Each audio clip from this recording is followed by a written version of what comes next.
Waalaikumsalam warahmatullahi wabarakatuh. Jadi sebentar lagi Bapak ini akan masuk mengajar. Materi apa yang Bapak akan ajarkan? Jadi untuk pertemuan hari ini saya akan mengajarkan materi tentang konsep dasar ilmu sosiologi, kemudian sejarah kemunculan ilmu sosiologi. Jadi konsep dasar ilmu sosiologi dan sejarah kemunculan ilmu sosiologi. Kalau bisa Bapak bisa sampaikan apa tujuan dari pembelajaran ini? Tujuan dalam pembelajaran ini peserta didik mampu berpikir secara kritis dan kreatif dalam memahami konsep dasar sosiologi dan sejarah kemunculan ilmu Oh, sosiologi. seperti itu Pak Di. Jadi untuk selanjutnya saya ingin tanyakan bagaimana tahapan pembelajaran Bapak yang Bapak akan lakukan? Untuk tahapannya dalam pertemuan ini, tahap pertama itu saya akan melakukan pendahuluan. Di mana kegiatannya itu yang pertama berdoa bersama, menyiapkan dan mengecek kehadiran peserta didik. Kemudian yang kedua persepsi, gambaran pengantar tentang fenomena sosial, dan yang ketiga penyampaian tujuan pembelajaran, cakupan materi dan teknik penilaian. Alokasi waktunya itu sekitar 15 menit. Itu di tahap pertama untuk pendahuluan. Kemudian tahapan inti ada beberapa poin juga. Yang pertama itu memberi stimulus, guru memberikan gambaran terkait fenomena sosial. Kemudian yang kedua mengidentifikasi masalah, peserta didik mengajukan permasalahan terkait konsep sosiologi sebagai ilmu sosial. Kemudian yang ketiga mengumpulkan data, membagi kelompok dan tugas kelompok serta membimbing peserta didik mencari jawaban permasalahan. Kemudian tahapan selanjutnya itu penutup, refleksi dan umpan balik dan informasi tentang kegiatan pembelajaran yang akan datang, dan terakhir berdoa. Itu tahapan. Seperti itu Pak. Ya, untuk pertanyaan saya yang terakhir Pak sebelum kita masuk ke kelas, alat dan bahan yang Bapak gunakan seperti apa? Alat dan bahan yang kita gunakan, kita menggunakan media pembelajaran dalam menggunakan LCD dalam bentuk Canva. Jadi kita akan menampilkan materi-materi yang akan kita sampaikan ke peserta didik. Seperti itu tadi. Oke Pak, saya kira terima kasih bisa kita masuk di kelas bersama. Oke, kita ke kelas. Ya, jadi hari ini kita lanjut materi tentang konsep dasar ilmu sosiologi dan sejarah perkembangan ilmu sosiologi. Ya, jadi mari kita sama-sama berdoa. Doa dimulai.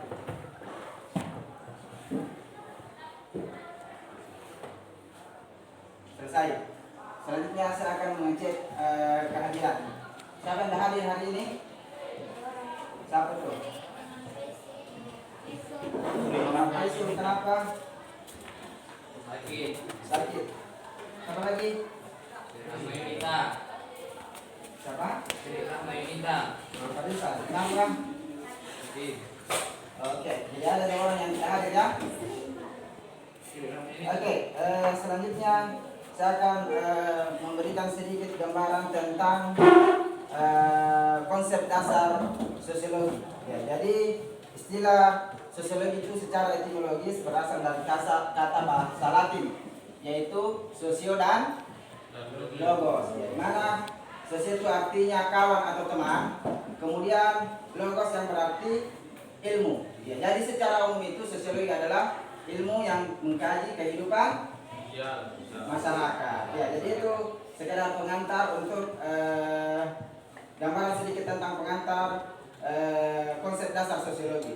Kemudian adapun tujuan pembelajaran yang akan saya sampaikan tentang pertemuan hari ini. Jadi peserta didik harus mampu berpikir secara kritis dan kreatif dalam memahami konsep dasar sosiologi dan sejarah kemunculan ilmu sosiologi. Jadi kalian harus paham dan berpikir secara kritis dan kreatif terkait konsep dasar ilmu sosiologi dan sejarah kemunculan ilmu sosiologi. Kemudian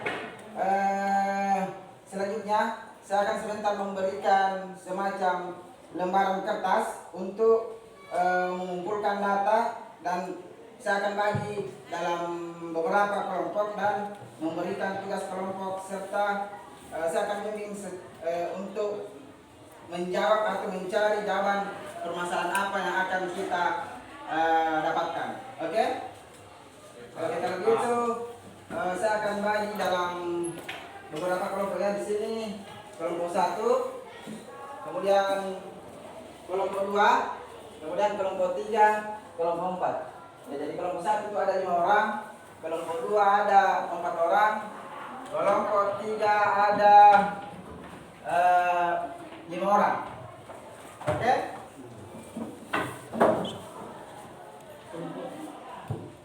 Bagaimana? Mana kelompok 1 coba angkat tangan? Ya, kelompok 2 angkat tangan. Ya. Kelompok 3. Oke, coba di sini 1 orang supaya seimbang. 1 orang di sini. Silakan. 1 orang yang di belakang. Supaya pembagian kelompoknya itu seimbang.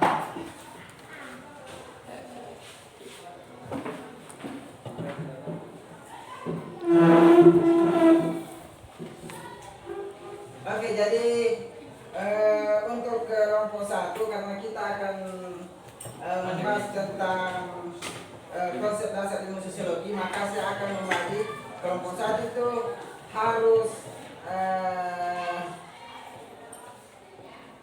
saya akan bagi tentang ahli-ahli dalam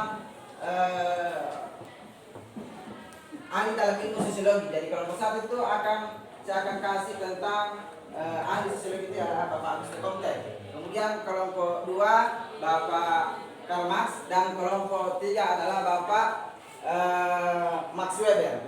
Jadi silakan ambil kertas selembar, kemudian Anda harus mencari tahu sejarah dari para ahli tersebut. Jadi yang pertama itu Auguste Comte, kemudian kelompok 2 apa tadi saya berikan? Ya, Karl Marx, kemudian kelompok 3 ya Max Weber. Silakan naikkan 1 kertas saja, kemudian Anda berembuk untuk mencari tahu bagaimana awal mula.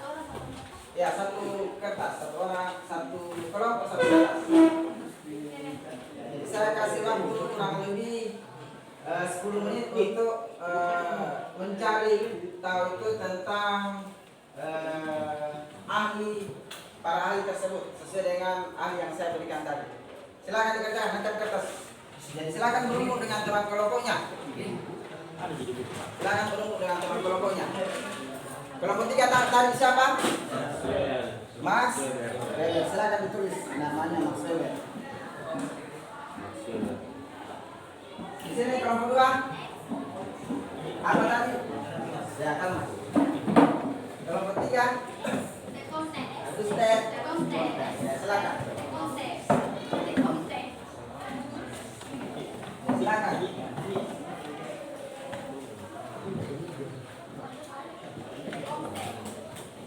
Saya kasih waktu 10 menit ya.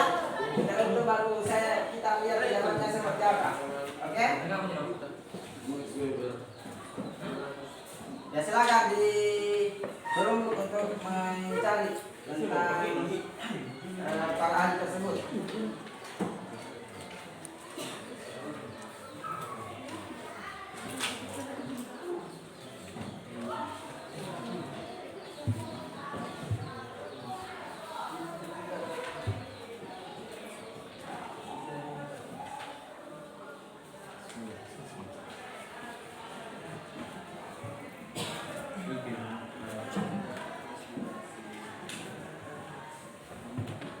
Diskusi kelompok terkait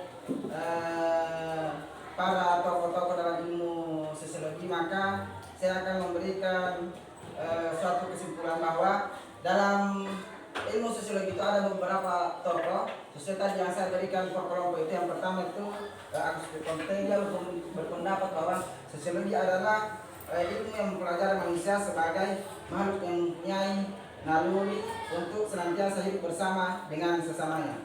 Kemudian kelompok 2 Max Weber mengatakan sosiologi adalah ilmu yang mempelajari tindakan sosial, di mana tindakan sosial itu merupakan tindakan yang dilakukan dengan mempertimbangkan dan berorientasi pada perilaku orang lain. Kemudian yang ketiga yaitu Karl Marx, dia berpendapat bahwa sosiologi adalah ilmu yang mempelajari fakta sosial, di mana fakta sosial itu merupakan cara bertindak, berpikir, dan berperasaan yang berada di luar individu serta mempunyai kekuatan memaksa dan mengendalikan. Ya, jadi itu merupakan kesimpulan dari hasil diskusi kami. Selanjutnya untuk materi selanjutnya, untuk pertemuan selanjutnya kita akan membahas tentang ciri-ciri ilmu sosiologi dengan mengembangkan asas kerjasama atau gotong royong. Oke? Pertama selanjutnya kita akan membahas tentang ciri-ciri ilmu sosiologi. Baik, sebelum kita akhiri, mari kita berdoa bersama-sama sesuai dengan keyakinan masing-masing. Doa dimulai.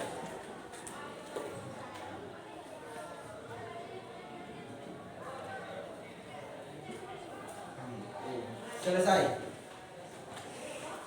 Ya, jadi terima kasih ya anak-anakku semua atas partisipasinya dalam proses pembelajaran hari ini. Assalamualaikum Pak Imam. Ya. Jadi setelah melakukan pembelajaran tadi di kelas, saya ingin menyampaikan beberapa hal tentang proses pembelajaran yang ada di kelas. Jadi ada beberapa yang perlu mungkin diperbaiki, ya, termasuk mungkin pada saat pembelajaran berdiferensiasi. Seharusnya kan anak-anak sudah dikelompokkan memang, ya, sesuai dengan misalnya kinestetik, audio dan visual, supaya kita tidak repot dalam memberikan pelajaran, sehingga kelompok-kelompok ini masing-masing ada kita kasih tugas, misalnya yang audio seperti apa tugasnya, yang visual seperti apa, dan kalau ada yang kinestetik kita kasih juga. Jadi saya kira itu saja yang perlu Pak Imam. Selebihnya itu sudah bagus semua, ya, termasuk memberikan kesimpulan, ya, dalam akhir pembelajaran, memberikan penguatan bagaimana kita memberikan kesimpulan tadi, ya. Jadi seperti itu. Artinya pada umumnya proses pembelajaran tadi sudah berjalan bagus, dan insyaallah kedepannya untuk lebih ditingkatkan. Selanjutnya terima kasih Bapak pengajar praktik atas waktunya mendampingi kami. Demikian saya ucapkan Assalamualaikum warahmatullahi wabarakatuh. Assalamualaikum warahmatullahi wabarakatuh.